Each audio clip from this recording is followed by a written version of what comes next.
ঠিক এর মতো তাল গাছের মতো। হ্যাঁ, পার্বতী আস্তে আস্তে পশ্চাতে মানে পেছন দিকে গেছে। যে আঁচলটা মাথায় ঘোমটা দিয়ে রেখেছিলেন ভোলানাথ, ওই আঁচল ধরে যে না টান দিয়েছে, আপনি গলদেশের যে সর্পটা ছিল ফনা তুলেছে।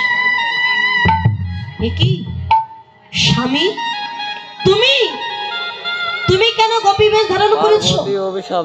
পার্বতী, শুনেছি রাসমঞ্চের নারী ছাড়া কোনো পুরুষের যাওয়ার অধিকার না, তাই আমি গোপী রূপ ধারণ করে এসেছি।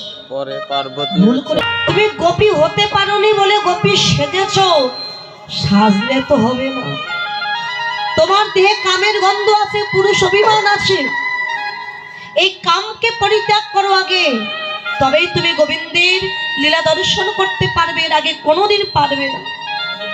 পার্বতী, আমি এসেছি, তুমি একবার কৃপা করে আমায় রাসমঞ্চ